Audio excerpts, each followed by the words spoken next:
4. آشتی، چارەسەریya demokratîk û avakirina netewaya demokratîk. PKK bi analîzên berfireh ên di derbarê desthilatdariya dewleta netewe de xwest ji asêmayîna xwe ya derbarê pirsgirêka Kurd de bibihre. Dewleta netewe ya sosyalîzma pêkhatî ku ji aliyê îdeolojîk û polîtîk ve di pêkhatina PKK de bandora xwe heye, herî zêde dema mezimbûna şerê gelê şorijgerî de ango di pêngava pazê tebaxa 1984 de xwe nîşanda. Her ku diçû vê bandorê rê li ber xetimînê vedikir û heta ew ji hev nehate derxistin pêşketin zehmet bû. Sosyalîzma pêkhatî di salên 1990 de bi lez ji hev deket û vê kir ku mirov baştir li bandora di bingehê pêxîrtengiyê de serwext bibe. Tişta sosyalîzma pêkhatî ji hev de xist, problematîka desthilatdarî û dewleta netewe bû. Ya rastî sosyalîzmê nikarî û pirsgirêka desthilatdarî û dewletê ji hev derxista. Li tevahiya dinyayê di pêxîrtengiya sosyalîzmê de ev pirs bi bandor bû. Nakokiya desthilatdarî û dewletê ya bi giranî ketû ber deriyê pirsgirêka Kurd, kengî bi pêxîrtengiya sosyalîzma pêkhatî ya li tevahiya dinyayê re bû yek, hingê bivê nevê pêwîst bû mijara desthilatdarî û dewletê ji binî ve bahata çareserkirin. Ji lewra me di beşekî girîng ê parêznameya xwe de bi vê armancê hew da diyardeya desthilatdarî û dewletê di tevahiya dîroka şaristaniyê de analîz bikim. Li ser şaristaniya roja me ya îro serdest, li ser modernîteya kapitalîst pir fikirîm û min mitale kir. Di çarçoveya modernîteya kapitalîst de elservê veguherîna di diyardeya desthilatdarî û dewletê de fikirîm. Nexasim min dît ku desthilatdarî veguheriya dewleta netewe û ev yek bingehê kapitalizmê ye. Min ev rastî destnîşan kir û ev tezeke girîng bû. Eger kapitalizm û desthilatdarî xwe weke modela dewleta netewe birêxistin nekin, nikarin bin sîstema hegemonîk û min hew da vê yekê baş analîz bikim. Dewleta netewe yek ji wan amûrên sereke bû ku hegemonya kapitalîst mümkün dikir. Lewma min hew da îspat bikim ku sosyalîzm xwe weke civaka dîrokî pêşkêş dike û weke antî-kapitalîst nîşan de, nabe ku xwe bispêre heman modela dewletê, ango nabe ku xwe weke dewleta netewe ya sosyalîzma pêkhatî ava bike. Li gorî sosyalîzma jêdera wê Marx û Engels'e, sosyalîzm bi tenê li ser bingehê dewletên netewe yê navendî tê avakirin. Min hew da nîşan bidim ku ev fikrê wan şaşiyeke sîstemîk a sosyalîzma zanistî ye. Di vê çarçoveyê de me teza xwedanî holê û me got, sosyalîzm bi giştî bi dewletê û bi taybetî jî bi dewleta netewe nayê avakirin. Na eger divê de ısrar bêkirin, ça ku di serî de li cem sosyalîzmên pêkhatî yên Rûs û Çînê hadîtin, bi gelek mînakên din ên li dinyayê îspat bûye ku bi şêweyê herî riziya yê kapitalizmê bi encam dibe. Di çarçoya vê tezê de sîstema şaristaniya navendî ya tevahiya dîrokê pêkhatiye, têgîna desthilatdariyê û şêweyên desthilatdarî û dewletê yên modernîteya kapitalîst a serdema me bi awayekî xweser serdest e, me gelekî hew da hûr û kûr ji hev derxim. Di dawiyê de ez gihîştim wê encamê, nabe ku sosyalîst xwedî prensîba dewleta netewe bin, di derbarê çareseriya neteweyî de prensîba çareseriya ya bingehîn divê neteweya demokratîk be. Îfadeya berbiçav a vê yekê jî ezmûna kecekê ye. Di derbarê desthilatdariya duyemîn sererastkirina girîng a PKK derbarê mijareke bêhtir berbiçav de ye. Kengî têkiliyên Kurd û Tirk di çarşoya qewmî û dewletî de hatin nirxandin, bêhtir eşkere bû ku têkiliyên jeopolîtîk û jeostratejîkên Anatolya û Mezopotamyayê li ber çavan neyên girtin wê analîzên rast neyên kirin. Tevahiya dîrokê di navbera coğrafyayên her du civakan de danûstandinên zêde yên çandî ku nêzîkatiyên xurtên jeopolîtîk û jeostratejîk diyar bikin pêk hatine. Ev têkiliyên ku nihayê û rojaneyê diyar dikin, bi nêzîkatiyeke yekpare pêkanê ku rast bêne analîz kirin. Tebeqeya jor a hiyerarşîka Kurd ku bêhtir bi pirsgirêka desthilatdarî û dewletê re rûbirû dibe, tevahiya dîrokê çarenûsa xwe bi giranî li ser bingehê xweseriyeke nisbî timî bi desthilatdarî û dewletên ji xwe gelekî bihêztir ve girêdaye. Pir zêde li pey sîstemên serbixwe yên desthilatdariyê û dewletê yên xweserî civaka Kurd neçûne. Şert û mercên dîrokî û civakî di vî warî de li gorî berjewendiyên xwe di cih de nedîtine. Dîroka li derdora 1000 salên dawî ya bi Tirkan re jî di vê çarçoyê de nirxandine. Bi riza dilê xwe bi Siltanê Selçuqî Alparslan re şerên Malazgirê gihandin serketinê û bi vî awayî li ser coğrafya Anatolya û Mezopotamyayê li ser bingehê îslamî parvekirina desthilatdarî û dewleteke nû pêkanîne. Rastiyên jeopolîtîk û jeostratejîk ên ji ber her du coğrafyayan parvekirina desthilatdarî û dewleta îslamî di navbera tebeqeyên jorên her du qewman de ferz kiriye. هرچی قاسی دوی پاروکنا دستلاتداری و دولت ده برجواندین گلان زیده نبن و تم برخودان لبرجیانا دبن بانی هفپار دستلاتداری و دولت ده رابوبن جی لگوری پیدوین جیانا هفپار و جبر شرن دینی و مذهبی ین دمه به هفر جیانه و جوه نمانه. اف هفپارتیا به هیرارشیا جورا قوم ترک ره هر تم برزا دل خواه کرنه. دناوا ریو رسما فتحه یا ترک ده دیارده یک بناو فتح کرنا کردستان زیده نینه. سفرین فتحه جار جارن هاتنه کرن با آلیکاریا گرگر و پیشنگین کرد چیبونه. لو ما جوان سفرین بوی رنگی رجی مروف نکاره فتح بیجه. افراستیا دیروکیا تکلیون کرد و ترک ده روژامه ایروژی جبو چارسریا پرزگریکا کرد دوی هورو کور بفهم کرن. د دیروک ده قناغن سرکه ین وان تکلیان هنه. دما امپراتوریا عثمانی بیاوو سلطان سلیم گاو آوید پولیتکایان روشلات، دما سلطان عبدالحمید د آواکنا آلاین حمیدیه ده، دما شر جهان یکمین د دوام کرنا جمعیت اتحاد و تراقیه ده، و جوان گرینگتر به پیشنگی مصطفی کمال د دما شر رزگاریا نتوی یا مدرن ده، او راستی هم اساس بو و هم جده انجام ده دیار کر بو. پشتی که بنگه دموکراتیک کومار هات انکار کرن و کمپلویا پاز سبات 1925 هات دست پیکرن، تمثیل برزا دلان و هفپار د دستلاتداری و دولت ده با آوه کی دیروکی و جغرافی پیک هاتبو جارا پیشی هولدان و ابداوی بکن. د بشم پیوندیدار ام پاریزنامه ده ام دور و دریج لسر و کمپلوی راوستیابون و مگوتبو هزا هگمون آ کابیتالیست آوه دمه امپراتوریا انگلیس کومار جالی اتنیک و پارچکر او بوی آوایی هودا هریما پترول موسول او کرکوک بکه بندسی خواه. لو ما مروف دکاره ببیجه د پیکانینا و کمپلوی ده حسابین هگمونیا انگلیزین ده دربار موسول او کرکوک ده دیار کربون. پروژه انگلستان یا مینیموم کومار آنشی دولتانه توه چا کل گلمپریا دنیای بسرکتیه لجغرافیا روشلاتا ناوین لاناتولیای او لمزوپوتامیای جی بسرکت. به توایی هزین چاندی گل و حتی دولتین لروشلات ناوین انجالی جواکی و جالی دولتی و پارچه بون به وان پولیتیکان گل لکی لاواز بون تمی دناوا خود پارچه بون و به هفرکت ناوا شر قلس بون و به وی آوائی هگمونیا انگلیز به شوه کی سرکتی پیش کد. کنگی کومار کرن آنتی کرد هنگه هفگرتنا شر و رسمی جی تیک چو و کرد به تمامی لدر وی سیستمی هاتنشتن.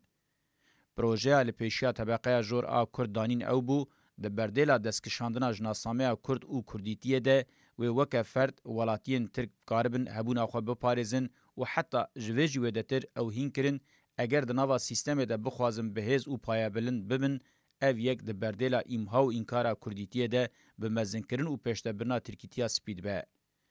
د نوا کومار ده جبون مرو ببه خودی هبون قانونا حسم بوی آوائی تی فرموله کرن.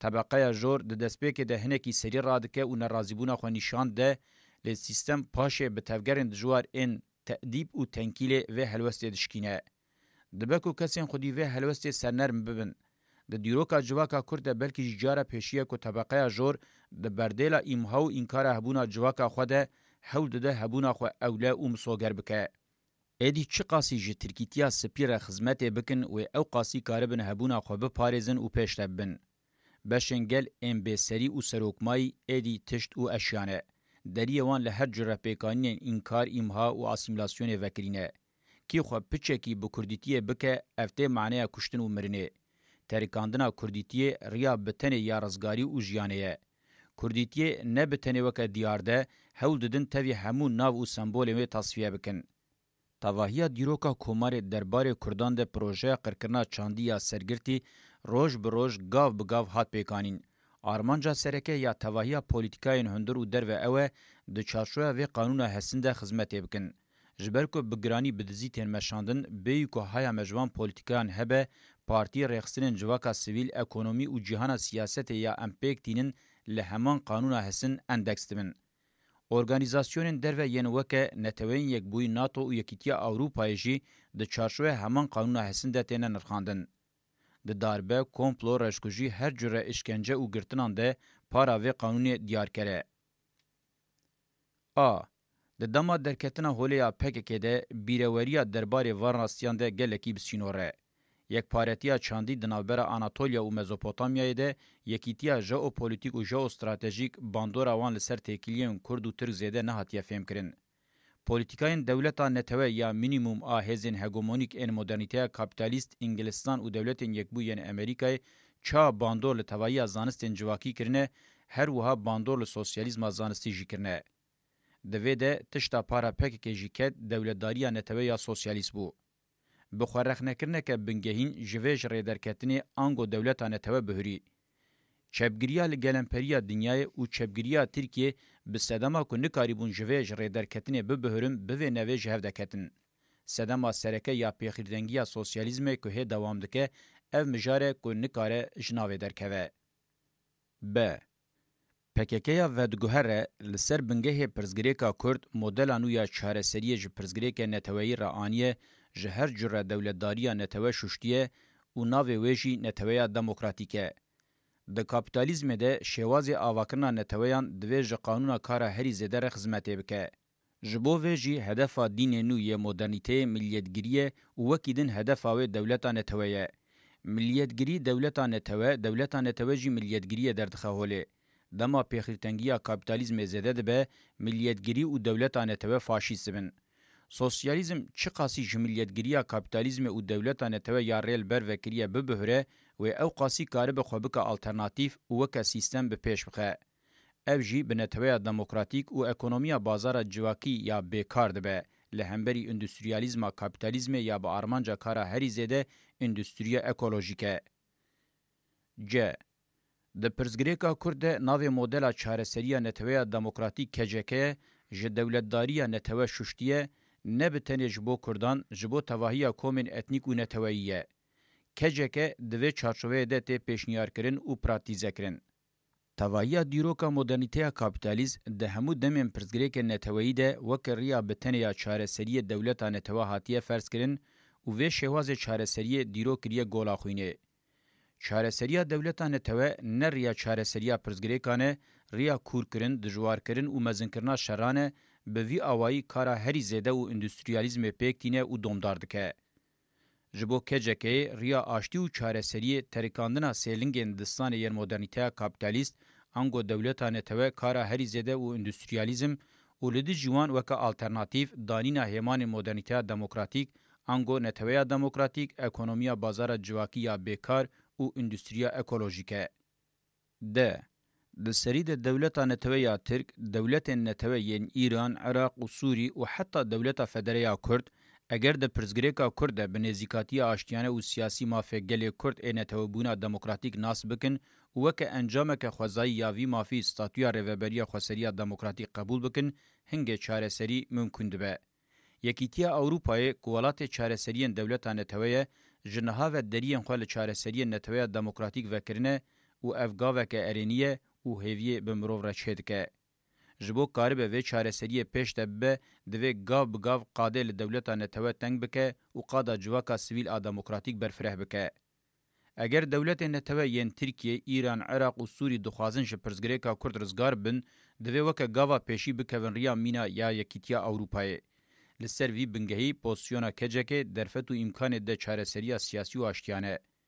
Projeya qirkirina çandiya sergirtî, polîtika û pêkanînê wê yên ku ev dewlet li ser Kurdan ferz dikin, li pêşiya aştî û çareseriya siyasî astengin. Eger dev ji kirinên xwe berdin û di serî de neteweya demokratîk, hêmanên din ên bingehîn ên modernîteya demokratîk, ango ekonomiya bazara civakî ya ku karê bi sînor dike û endüstriya ekolojîk, entegrekirina wan bi sîstemê re û gihandina wan a statûyê qebûl bikin, hingê rêlber aştiyeka mayînde û çareseriya siyasî vedibe. E. Hegemonya kapitalîst a global du şêweyên çareseriyê di çarşoveya projeya rojhilata navîna mezin de li ser dewletên netewe yên ku qirkirina çandî pêk tînin ferz dike û ji du aliyan ve dixwaze çareseriyê pêk bîne. Ya yekê dewleta netewe ya federe ya Kurd a navenda wê Hewlêrê û di dema dirêj de weke gava pêşiya çareseriya dewleta netewe pêk tînin. Ya duyan çareseriya pirzgirêka Kurd li ser bingehê mafên ferdî û çandî ku navenda wê jî amade. Yekîtiya Ewropayê û dewletên Yekbûyên Amerîkayê vê projeyê nexwasin bi destê hikûmeta AKP dixwazin bi cih bînin û yekser an jî neyekser hewl din vê projeyê bi dewleta federeya Kurd a Hewlêrê re bi hev re bi awayekî yekpare bimeşînin.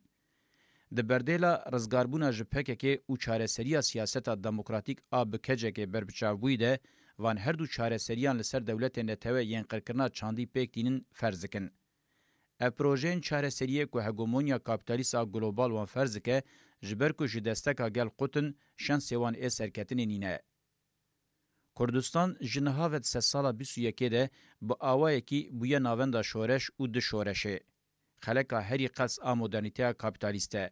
Pirzgirêkên civakî û neteweyî yên gelê Kurdistanê ew qasî giran bûne bi rêçeteyên lîberal bi demagojiyên mafên ferdî û çandî ser wan nayê em dema behsa pirzgirêka Kurd dikin hem ji bo neteweyên bindest hem jî ji bo neteweyên serdest dewletdariya netewe ya rê li ber pêkanînên gêştina qirkirinê vekiriye ne ku pirzgirêkan çareser dike ji mêj ve bûye cihê pirzgirêk jê çêdibin.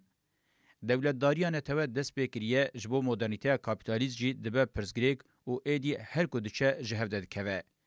Bûyerên neteweyî yên demokratîk ên bêhtir nerm di serê bûyerên çareserker ên demêdetên. Modernîteya demokratîk îfadeya teorîk a bûyerên bi vê rengî û gavavetinê wê yên pratîkî ye. Keceke weke îfadeya berbiçav a veguherînên neteweyî yên demokratîk yên li Kurdistanê riya çareseriya modernîteya demokratîk a rojhilata navîn rohnî dike. F. Çareseriya kecekê roja me îro li serê du riyan e.